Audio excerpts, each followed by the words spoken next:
An initiative of the Greater Des Moines Partnership formed in 2007, the Business Innovation Zone, the BIZ, exists to connect entrepreneurial needs with qualified resources and to provide guided professional and business direction. The BIZ helps entrepreneurs maximize their successes by helping them navigate resources, strengthen knowledge, improve skills, form strategic alliances, and secure proper capitalization. To find out more about the BIZ, visit www.bizci.org.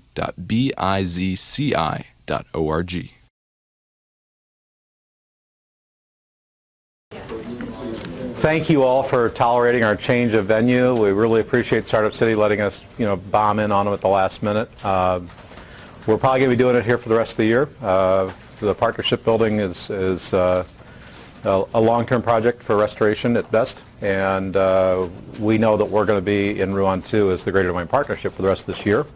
So unless we have a really, really big crowd, we'll go rent a room, but otherwise we're just going to do it here. So thank you for being understanding. I know a few people got this automated email that says, see you at the partnership when we told you to come here, and I apologize. It's been a bit of a week or two. I'm Mike Caldwell. For those of you who don't know me, I run the Business Innovation Zone, and I run Plains Angels. And these are all initiatives of the Greater Des Moines Partnership. The partnership's a nonprofit focused on economic development. The BIZ is a part of that's focused on helping high-growth potential startups, anywhere from I have an idea and I don't know what to do next to people that are out raising money. So if you know somebody that we can help, let me know. I work throughout Central Iowa and beyond.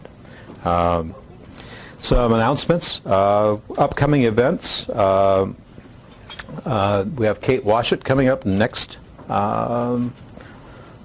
month on the 21st of May. I just realized I have the wrong document up. Isn't that sweet? There we go. Let's get the right document up. Kate Washut's going to join us 21st of May from Far Reach Technologies. We're going to be talking a lot about partnerships. Kate's got an interesting situation. 5 people left a large insurance company together and formed a company and innocently said, okay, let's all 5 be equal partners.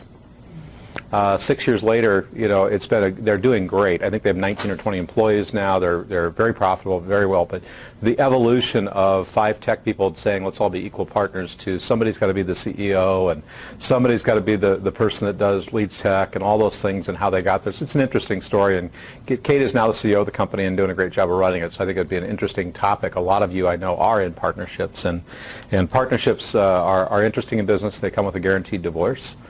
You will get divorced. It's just a matter of when. So, and it doesn't mean that was your idea. So, with that, other thing, there's an announcement this last week in the paper about Nestment. I would have you all take a look at that. Nestment is a new equity fund that we launched, targeting the very earliest stage money.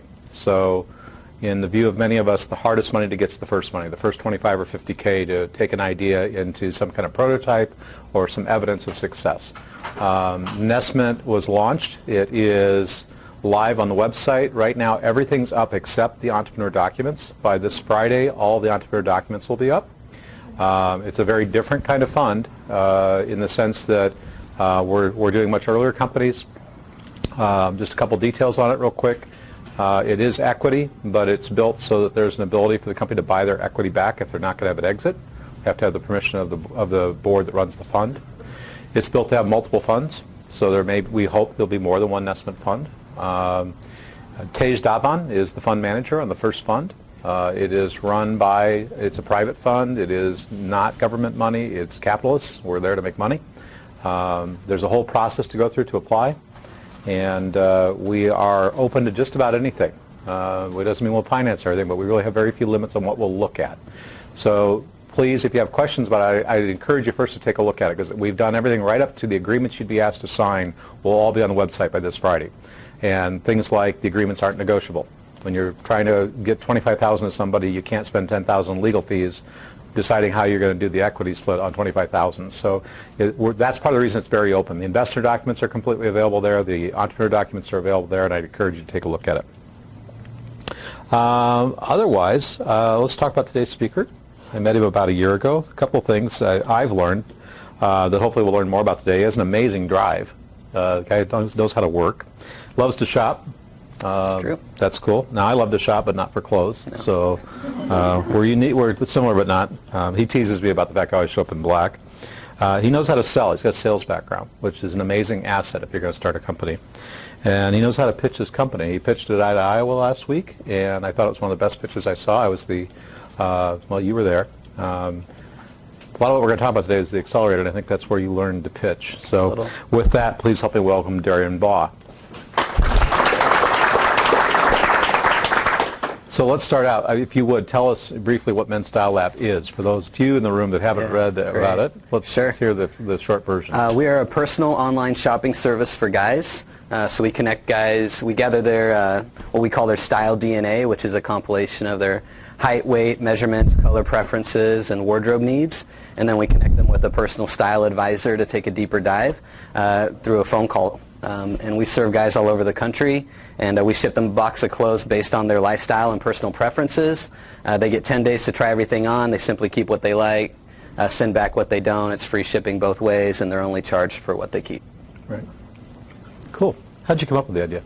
I had a number of people coming to me for style advice that I thought maybe there was an opportunity to take that a little further, and with my sales background, as you mentioned, it seemed to be something that I felt worth pursuing. Sure. So you and I talked pretty early on, but when was it you first got the idea, and when was it you started getting serious? How far back? I mean, how long did it go in? I think I mulled on the idea for about a year before I called you, asked you for a meeting. And then about another 6 months of just research and making sure there was space in the marketplace for the price point I wanted to target, make sure there was, all the pieces needed to be right before I felt like I was ready to jump into the deep end of that type of pool. I remember you did something that I don't see a lot of entrepreneurs did. You went out and paid a market research firm. Yeah. Can you talk a little bit about that experience? Yeah. So I found a market research firm based out of New York City that specifically works with companies in what they call the fashion tech space. And I helped them. I leaned on them as a resource to vet out the process, do a competitive analysis across everyone that is doing anything close to this, various price points, value propositions to customers, because I wanted to make sure that before I invested a lot of money or time that it was going to be worth that while. And they found some really great stuff, things that have certainly been helpful all along the way, and it also let me know that there was plenty of opportunity to start something up and get it going. So I know that that helped you, but has it been a help also as you started talking to investors, having that kind of research? Yeah, absolutely, because everybody wants to know, well, you can't be the only one, so who else is out there, and how are you different? And there's just a lot of that dialogue. You have to know what is that secret sauce that you're providing that's going to be the differentiator for your company and will sustain your business over time. Right. Well, I bring it up only because it's something that I see a lot as people that will believe there's a market in place but don't necessarily have any data to back it up. And it's really hard as an investor to say, and there's several investors in the room, to say, okay, yeah, great, I believe you, without having something to base it on. Right. So let's back up a bit. Did you go to college? I went to college for a couple of years. I went to Grandview here in town. Yeah. I studied communications and business management there. All right. Yeah. And then what? And then life got a hold of me, and I just started working a lot. My career started in sales. I was an assistant manager of Finish Lines and Foot Lockers for about 5 years. I ran an inner-city nonprofit here in Des Moines for about 5 years, targeting ways to meet practical needs for underprivileged children and families, sort of in the Evelyn Davis Park neighborhood. Yep. And then I worked for U.S. Cellular most recently for about the last 5 years. I was a sales and development manager for them. So I led about 150 associates across 26 retail locations for them and covered everything from marketing to recruiting to sales development. And so very passionate about sales. I'm even more passionate about providing a great customer experience. And all sort of along that path, I think probably because I started selling shoes and clothes and everything else, it sort of fostered my own, personal style tastes. No, it makes sense. So I'd like to spend a few minutes thinking about the experience of being an accelerator. For those of you who don't know, business accelerators are all over the nation, and the model that's prevalent is one that you went through, but it's where there's actually some funding for the entrepreneur. It's an application process. I think hundreds applied for the one you got into. There's usually 5 to 10 slots, so it's really super competitive. And then there's even equity at the other end in some cases. So, and we're seeing as a ecosystem here in Des Moines, we're seeing other accelerators come into the area looking for great startups, which A lot of people don't like that. I personally think bring it on. If we can't compete, shame on us. But I know St. Louis has one. You were up, where were you at? We were in Madison, Wisconsin, Right. at an accelerator called Generator. So tell them about that experience. Tell them, if you could just give a little bit of background and then how you Sure. got there. And So much like you were saying, the guys that run it, I think they read an article about us in Silicon Prairie News and Okay. caught wind of what we were doing. We met up in a coffee shop. And I don't think that they were overly sold on the idea, but I sent them an email. When I talked to them, I said, these are the things I'm going to do, and I sent them an email a few weeks later saying I did them. Yeah. And they felt impressed by that. I just thought I was doing the right thing. But they encouraged me to apply. We beat out 380 companies that went through that process. And then I found out December 26th that we made it in. I got an email and then was asked to move within a week to Madison, and so I quit my job, gave like a 3-day notice. And you're not single. no. You have children. I have a couple kids, a 2-year-old and a 3-year-old, and my wife wasn't working at the time, so she went and got a full-time job working nights. Oh, man. Cashed in my 401k and took a big jump into entrepreneurialism. All right. Yeah. That's when it was serious, huh? So, Yeah. so take us through, I know you blogged about this, but take us through what the Accelerator experience was. What was the first week like, and how'd they progress? What did you learn? Yeah, I think you go in there and you know that you're going to focus on your business, but it is very much about raising capital and understanding how to pitch to investors and speak in a language that investors understand. And so the very first day, you just learn how to position your company for that. You're doing a lot of research on exits of other companies in your space, who bought who for what amount and over what period of time, and usually, and so then from there we built out sort of our company's resume, which is called an executive summary. Right. For us, it's a 2-pager, and kind of like you would hand your resume to employers, we just built this thing out to explain as succinctly as we could, as effectively as we could, what we're doing, who we are, what's the market, what's our value proposition, and what are exits in this space, how much are we looking to raise, what milestones will we meet over certain periods of time. And what we learned, and you'd be able to speak to this certainly, but is that typically an investor will flip that over and look at the bottom part of it, which is where you're saying these are companies that have exited in my space, and investors are wanting to know, am I going to get a 2 times return or a 10 times return on my investment? How big is this market? Right. And I can tell you from where I was at, I was like, scrapping around for all the friends and family I could to throw me $100, that the idea of coming up with this exit for $100 million was nowhere on my radar. Right. But the idea that the very first week you're flushing that out certainly turned my whole thought process on its head. Right. Well, I think that's something that when you go from doing it yourself and bootstrapping to saying I need to take money from somebody else, you really do have to speak in the language they're going to be interested in. You're making them a partner. Right. And that's what equity means. Totally. And the other partner wants to know what's going to go on. Exactly. So.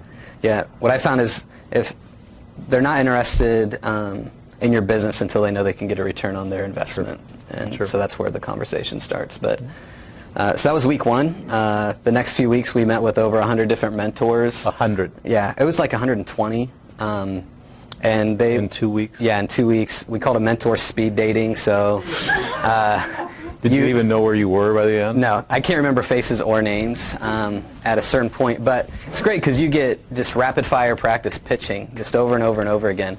And you go into these little small conference rooms and they're sort of waiting, or they're on a Skype session on a laptop, and you get 15 minutes to give it your best shot to talk to these people, and they're venture capitalists, angel investors, successful entrepreneurs, people that have started several companies and exited them. It's just a lot of wealth of knowledge. And I think we Skyped with a guy that's in India. We Skyped with several people in the Silicon Valley, New York City, just all over the place. And the idea is afterwards, so you'd get through like 5, and then you have to go take this survey, and you'd answer 4 or 5 questions, like how compatible were you on the business level? Did they have industry insight or just general business insight? Or do you think they could be a personal mentor? And you'd sort of rate this. Yeah. And they'd rate you too. And so after that full process, it was kind of who liked each other enough to continue the conversation. And then from there, we picked a top 10 list of mentors that we met with regularly through the rest of the program, and still stay in touch with to this day. Now, it's worth noting that your business was operational and you were shipping product. And, yeah. And just, for those of you who haven't run a physical products company, and I run one, Having to ship your own products is the reason I no longer do my own fulfillment, by the way, is it's a lot of work. Yeah. But it's a lot of work. So how'd that work? I mean, you're trying to do both, right? Yeah. I went in and I thought, hey, we'll move our company here. We'll spend like 15 hours a week meeting with people Generator wants us to meet with, and then we'll run our company. And that was very far from what reality was. What was reality? Reality was Generator has your schedule packed for about 60 hours a week, Right. and then you still got to find time to meet the customer service side of what you're doing. We rented out a really crappy apartment and threw an air mattress on the floor, and it had a barely working shower, but that's all we needed it for. And all the rest of the time we were making other things happen. Now you have a partner. Yeah, my co-founder, his name's Aaron Hoffman. He's formerly he was running 1 Million Cups here Right. in Des Moines. Is that how you met him? That is how I met him. I pitched at 1 Million Cups, and then he signed up while I was pitching, was one of my very first customers, and I would follow up with every customer, give him a phone call, send him a survey, and his was so technically sound that we continued that conversation over time, and it just sort of naturally led to asking him to be the co-founder. Nice. Yeah, I approached him actually at the the Iowa Conf and was saying, I've been thinking about a CTO role, and I was asking him all these questions like, what would you be looking for? And he's like, are you asking me to be your CTO? Yeah. And I was like, yeah, I guess so. Yeah. All right. So that process didn't take all that long once the No. conversation started. Yeah. So in the accelerator, you had these 10 mentors. So we know what you did weeks 1 through 3. Tell us about the other. It was a 6-week, 9-week program? 12-week. 12-week. Okay. Yeah. So what happened after that? So month 1 was really that speed dating and just honing in on what is our pitch, what's the executive summary look like. Month 2 is really where you have several meetings just around identifying your product and market and going into some things that we'd already taken some steps towards, but they have some really great mentors and access to people that really start poking holes in just the different angles, and do you really know what you think you know? And just trying to validate it in other ways, because to some degree I think any startup, you just kind of throw spaghetti at the wall and hope something sticks, and then the thing that does stick you run for. You go that. And go that way, and it was part of that process, is Right. just pinpointing what is our true north in terms of identifying the product market fit and then running after it. So that was month 2, a lot of mentor meetings, a lot of meetings with the people that run the accelerator. And then month 3, we were traveling all over the Midwest, meeting with different investors. Some accelerators wait until their demo day, and that's sort of the first time that all these investors come and you pitch your company and then you meet them there. Generator's philosophy is that they want you to get an early introduction to those people so that by the time you actually graduate the program, there's already a relationship established, and hopefully it accelerates your ability to raise the funding you're needing. All right. Great. Yeah. So tell us about the graduation pitch. It was really interesting. They tell you only have 4 minutes, which if you've ever pitched is not that long. And Pitch and Grow gives you 10, and I ran out of time the first time I pitched at Pitch and Grow. Yeah, I fell flat on my face, and it was really terrible. I'm but- glad you said that, because everything, Yeah. so, I don't want to be foolish at Pitch and Grow. Let me tell you, most people do, and that's great. That's what it's Yeah. there for. Yeah. Now, if you went into Iowa pitching the investors Right. and fell on your face, that'd be you don't want to do that. No. So the Pitch and Yeah. Grow is good. Pitch and Grow 4 served me minutes. well, yeah. So 4 minutes, we got to be the last one to pitch, so we got to sort of bring it home, and it was good. There was about 400 people overall. Over half of them were venture angel investors. Wow. After the event, there was a VIP event where it was exclusive to the founders and those investors to take those conversations a little deeper. And so I'm excited for the people that we met. Yeah.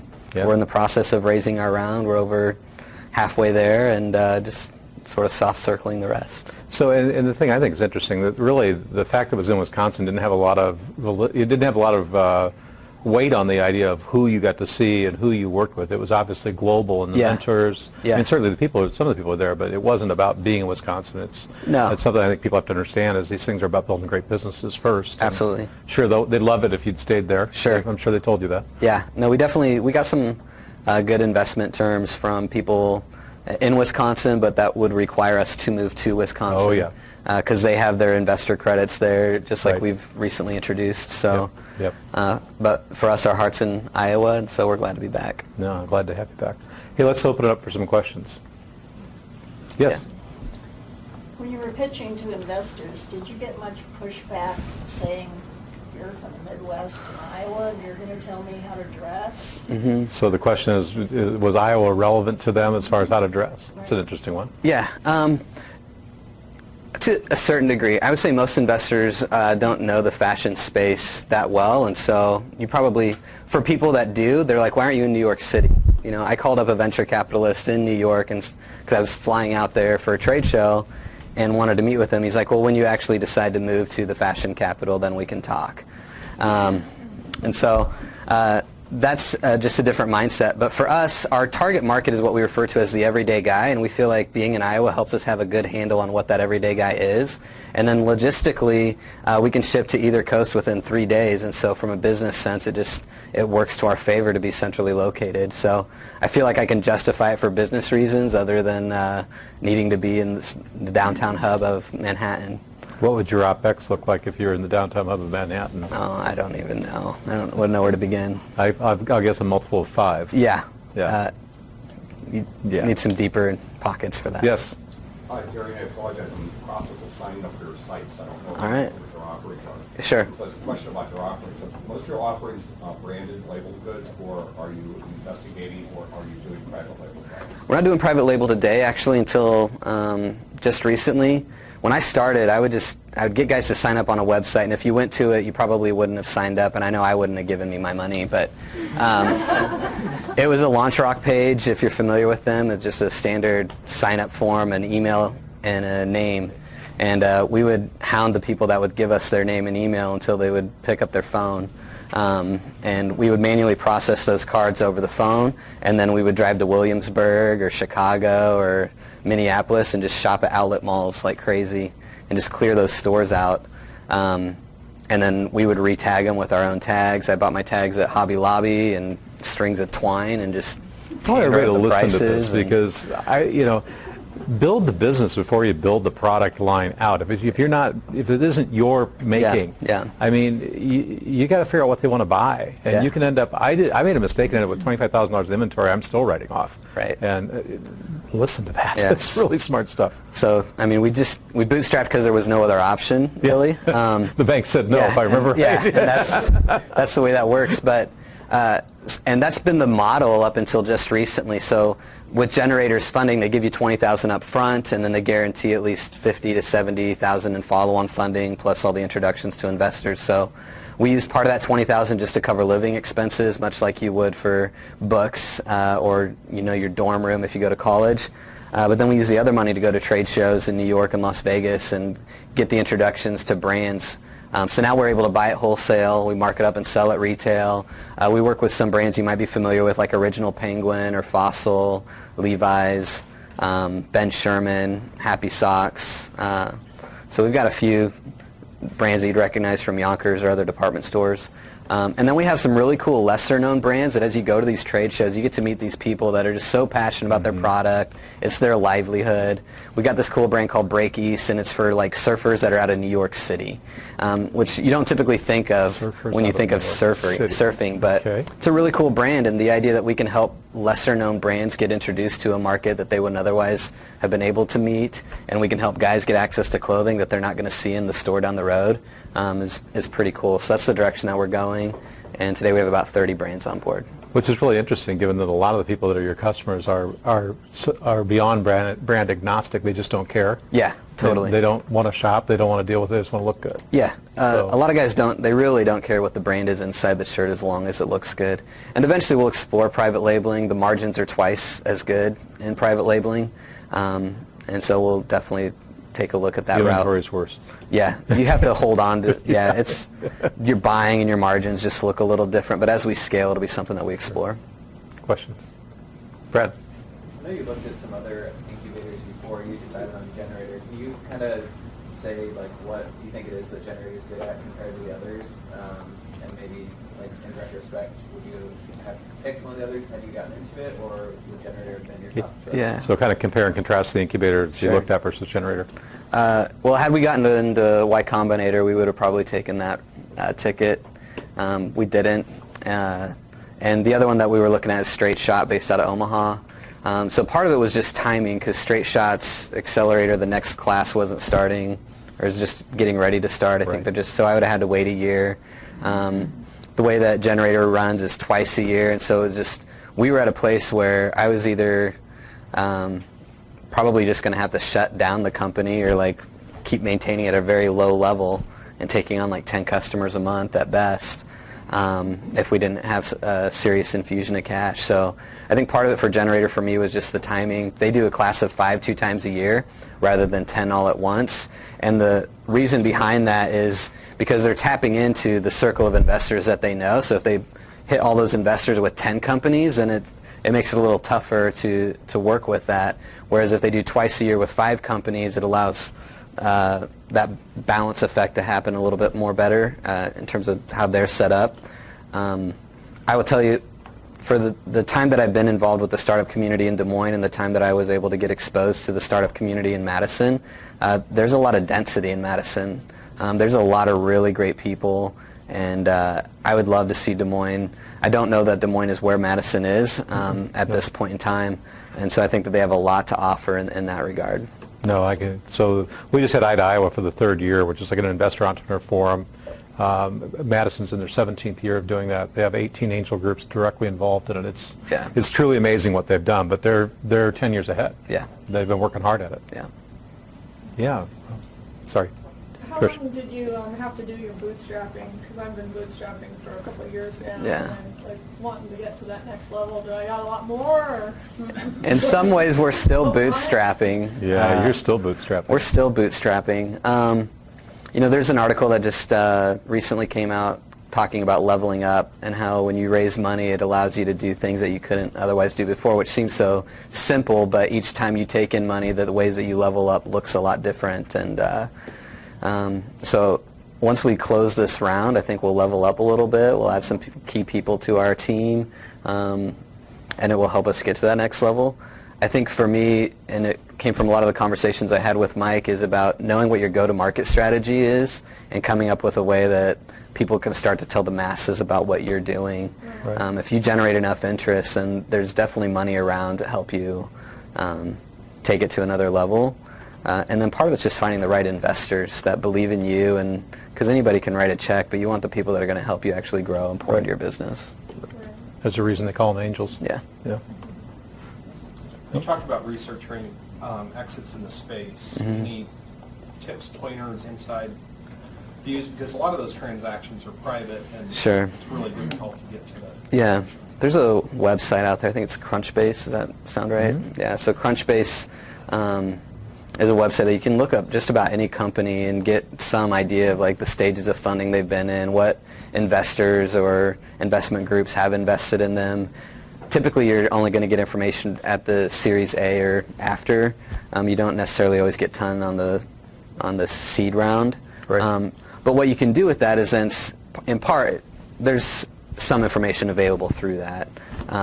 There's a company based out of Madison called ShopBop, and they were acquired by Amazon. And so if you happen to know people were acquired, you can go to TechCrunch, and they usually cover things like that as well, just to get like the headline of somebody got acquired.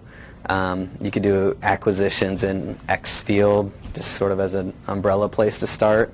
And then from there, once you know funds that have invested in people in your space, and you can start conversations with the companies that they've invested in and find out what did you learn along that way, and look to get introductions to those investors if there's a match with the company.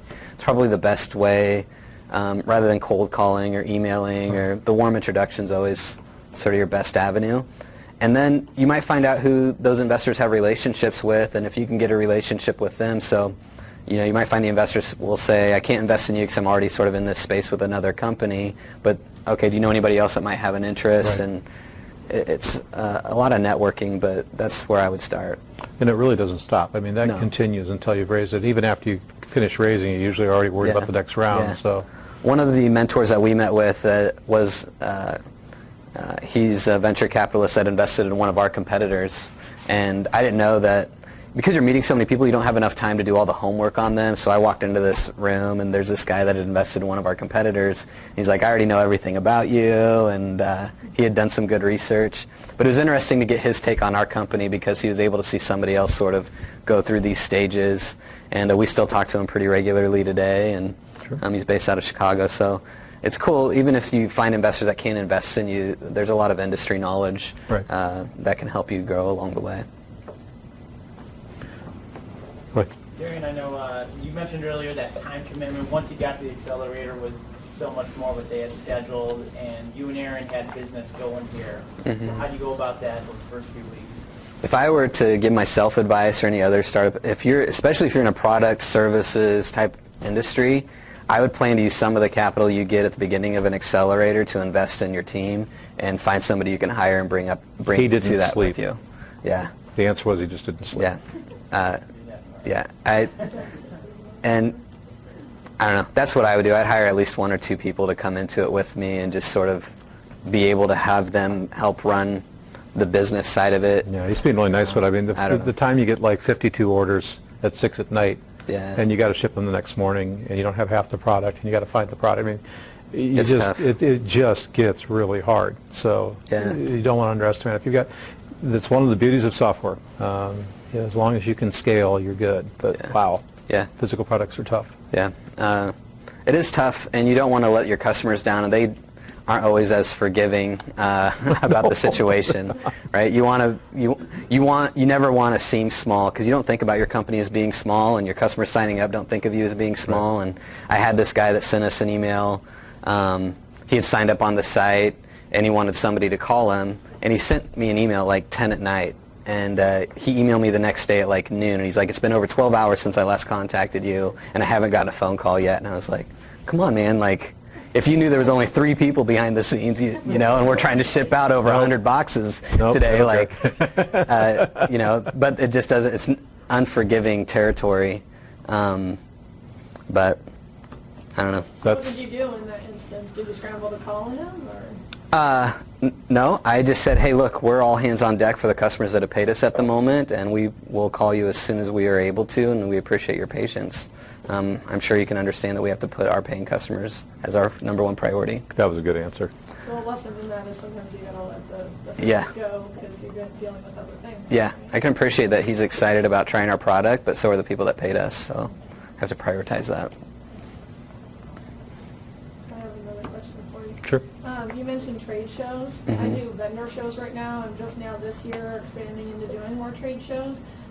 Did you ever do smaller vendor shows, and what can you tell me about the trade shows?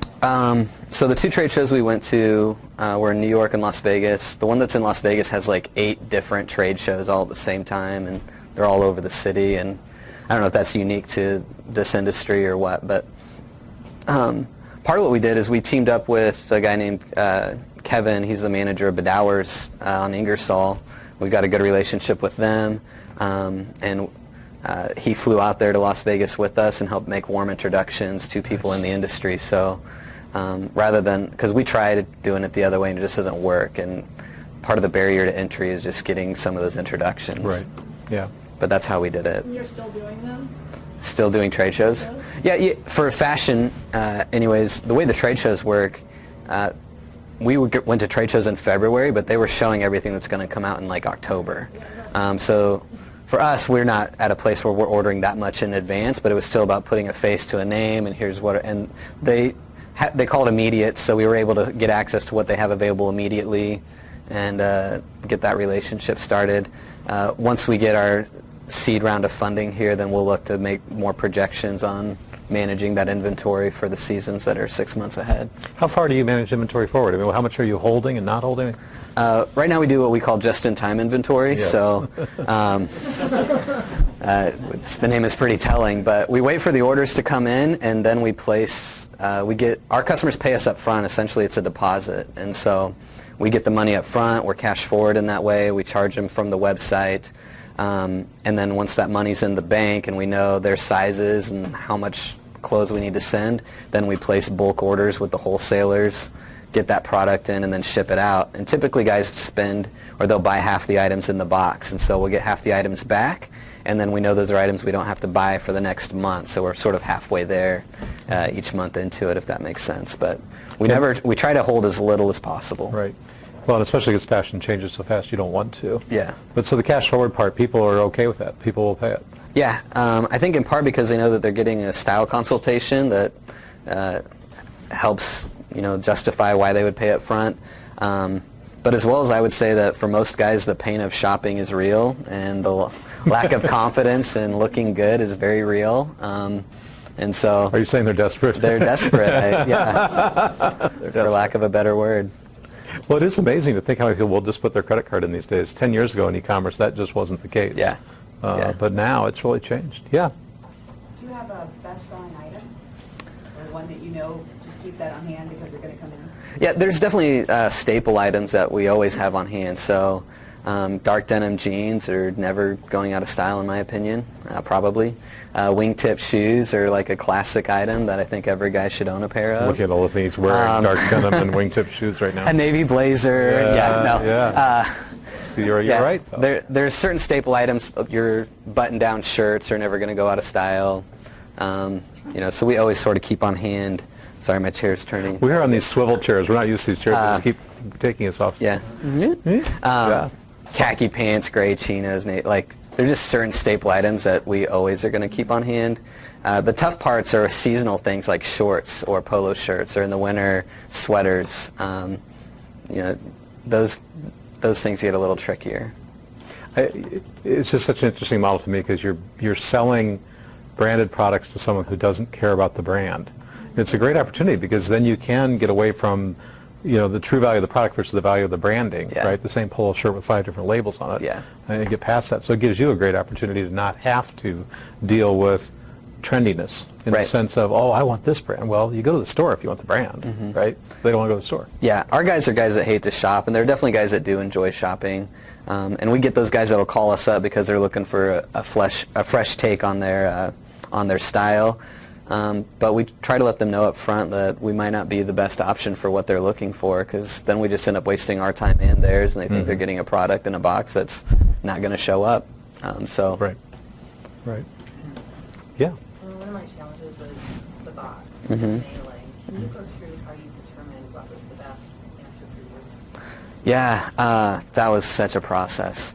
Initially I went to Staples and I just bought this really big box, and I would cram as much stuff as I could into it. And it was probably like $2,000 worth of clothes in a box, and I was paying for that up front. Our customers didn't always pay up front. I would take that on, and then I would ship it, and I think what I learned is that sometimes that just overwhelms a guy that especially hates to shop, and then you gave him 50 options of clothing and he doesn't know where to begin, and so then he sends it all back, and then that sucks because you put a lot of time into it, and you care. What I learned was, and what we do now, is we allow guys to choose their budget, and it starts as low as $250. Our average price per item is $75. And so some guys will order a $250 box and they'll get 3 to 4 items, and it's manageable for them. But that way I don't send them 20 items, and if I could send those extra items to somebody else, it works more in my favor. And so we have 3 different box sizes. There's like all sorts of logistics that go into it. And then shipping wise, we just sort of build that into the cost of it. So it's free shipping both ways. And however, if a guy, so we do sort of have a caveat where if a guy returns every item, then we do charge a $25 style fee, which to a certain degree helps cover the stylist's time as well as the product and the shipping. We don't get 100% whole on it, but it at least puts this sort of caution out there that if a guy isn't serious about the type of service we're offering, then usually that'll deter him from, again, wasting our time and his. Cool. Matt? Customer's average age? It's a good question. I would say we're probably around 31. We get some guys that are in their lower 40s, sometimes over 50. Usually it's 26 to 35, though, I would say. We have 2 main customer demographics between the 25-45 age range. On the lower end of that, it's more that young professional that's starting to climb the corporate ladder, so to speak, and he's wanting a wardrobe that helps adjust to that change in his job title and role. And then on the other side of that, the 36 to 45 or older guy is usually a guy that hasn't bought anything for 10 to 15 years, and so his wardrobe's looking a little dated, and he hasn't shopped for that long, so he really needs some help. And then the other primary customer target for us is the wives and girlfriends of those guys. Love this. And so we're definitely exploring ways that we can target women. So much in the same way that jewelry is often marketed to men, for the women in their lives, we want to do the same thing, but the other way around. So one of our mentors is the former director of sales for Mary Kay, so we're exploring ways to have them help introduce us to those women. Also, one of our mentors is the former CFO of Land's End, and she's connected with the current marketing arm of Victoria's Secret, so we're trying to make some connections to figure out creative ways to market to women. Yeah, you've talked a lot about the original box, but there's a subscription element. Can you talk about the ongoing? Yeah. So we haven't actually introduced the subscription element quite yet. Okay, so I'm getting in front of things, sorry. No, but our plan is we've surveyed our guys on the back end. Over half said they'd be interested in at least a quarterly or monthly subscription, and so we plan to offer something more ongoing. Some guys use us as a subscription service now, so every month they'll give us $500 and we'll send them a box, and nice. That works out okay too. $500 a month from a customer's good. Yeah, I'll take that. I could, if you guys want to be that customer, that's pretty golden. Yeah. Nice. Yeah, over here. Do you take regional differences into account? I mean, are you going to send the same thing to somebody in Minneapolis to San Diego? No, I think seasonally there's some things that are taken into account. I'm sending a guy a winter coat or something like that. But part of the reason that we have a phone call is to take a deeper dive into some of what the settings and the culture, and it's tough to just outfit a guy without some of the information about his lifestyle. So where does he work and what type of work environment is that, and when he says he needs business casual, what does that actually mean? Because there's like 500 definitions of business casual. Yeah. And so if you have a general idea for those things, then you can always take them into account. But as a general rule of thumb, I would still go back to, I don't care where you live, a pair of dark denim jeans are going to look good on you. So. I'm just kind of taking it in order. We'll go here first, then here. What do you have set up for data collection, for example? If someone's a regular customer, do you track what they return, do you track what do you have a survey that goes out to get responses on what they particularly like? Yeah, data collection on customers. Yeah, it's been very manual, but we're slowly starting to adopt technology. We're going to be using Salesforce. We actually just paid for the first installment, if you will, of that. Mm-hmm. But we gather everything, and so we have a record of the brands that they kept and returned. We call them variants, but each style of clothing has different attributes to it, like certain types of stripes or patterns or colors. And so a guy might not realize that every time we send him green, he sends it back, but we're going to know that over time. And he might not realize that every time we send him something with yellow in it, he keeps it, but we're also going to know that over time. And so we can play into those variables to make sure that the keep rate's higher and that they're more satisfied. But that's part of your service too, because it's like the whole idea for guys, I mean, it's why I wear black. It all goes together, right? I mean, if you're really lazy about what you wear, no, but I'm serious. It's a lot of minimalists will tell you pick one color set and stay there because it's a way to have fewer things and look good all the time. Yeah. That's the service you're providing. Totally. And most guys, they find like that one brand of one shirt and then they want it in every color. So... or pants or what have you. So we find those things that they really like, and we're not opposed to you having several colors of the same kind of shirt. Sure. But we'll help you put other things together with it so it's not quite so obvious. He looks over at me. It's okay. I'm really well known for this, so it's no apology necessary. It's what I am. Good. Yeah. Brian asked if I own more than one shirt. Yeah. Brian's a business partner of mine. He's allowed to do that. No, yes, I do, Brian. I own a lot of black shirts. We had a question over here that I didn't get to. I apologize. With the original assumptions you made when you started out, like on that 1 million cups and everything, how close are you to being right or wrong? That's a good question. That is a really good question.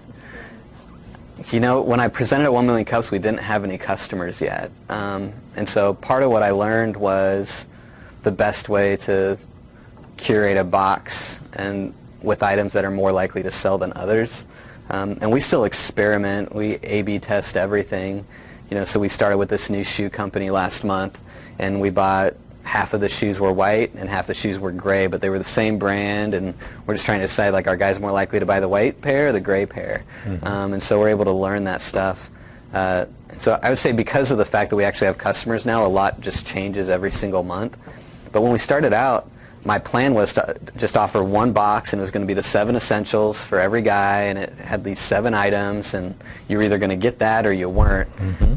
We haven't gone that route, but I still think it's a good idea, and I You think just got to get your customers to think it's a good idea. right. So what we will do in some regard, I think we'll offer sort of pre-selected boxes for casual or professional, so that if a guy doesn't want to interact with the stylist, he doesn't necessarily have to. He can go and sort of visually see, what this looks like. And I was talking with one of our stylists yesterday about this concept. And so there's different types of guys. So you might have like your super creative graphic designer guy. Maybe his name's Josh, and then you have your like attorney, lawyer, doctor type, and maybe his name is Michael or something. And so you know your Jane. Yeah, and so you know your Jane, and you have a box outfitted to that particular kind of guy. And when he sees, he's like, oh yeah, I'm totally a Josh, right? And so I'm just going to order that box and streamline that process a little bit. What about like the return rates and things like that?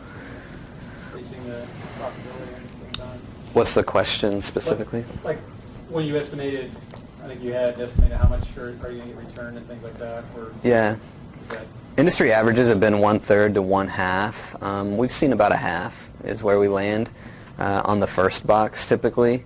And sometimes ways that we're able to increase that is, so when a guy places an order with us, our average order size is $750.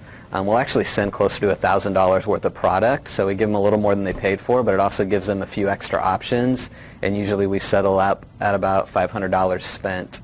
So that's kind of how we project it, if you will. And you're not having to send the inventory back in most cases because you're going to play it forward to the next box. Yeah, almost every, there's very few things that we have to hold on to because we have enough customers, fortunately, coming up, and so it works out. We'll take Brian Hemesath in the back, and then Ben will come back to you. Have you explored, or will you explore cross products, belts, sunglasses, hats? So are you exploring accessory items, belts, hats? Yeah, we're definitely exploring that pretty heavily. Most of our guys, because they're that everyday guy, like they aren't necessarily, most of them just don't tend to wear a watch. So some of this is an education thing, or just encouraging them in their own style. But what's great about things like ties or tie bars and watches and socks and fun stuff like that is that there's no size barrier to it, and the margins are usually pretty decent. So every box we send, we try to season in those extra little items and sort of make it just a part of the experience. I want our guys to think that we thought of everything, and we try to do our best job at that. Ben? It kind of gets to my question in regards to what are some of the items that tend to have better margins, and how do you push some of your customers, because they're looking at you for style and suggestions and things like that, like post follow-up as you get traction. How are you kind of pushing them, previous owners, to buy more things that have better margins? So how do you do the job as a stylist but maintain great margins? Is that a fair way to say it? Fair way to say it. Yeah, the margins are pretty standard, but usually it's at least 2 times wholesale. So if I bought a pair of jeans for $44 wholesale, I could sell them for $88 retail, and that's just pretty standard. It ranges, and sometimes it's higher. So on a blazer, you're gonna spend $90 on the blazer up front, but you're also gonna make $90 on it. So we try to get a blazer in every box for that reason. The shirts, t-shirts, I'll spend $12 on a t-shirt and sell it for $24.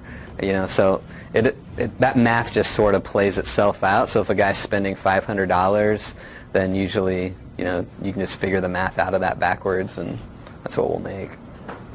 Trish?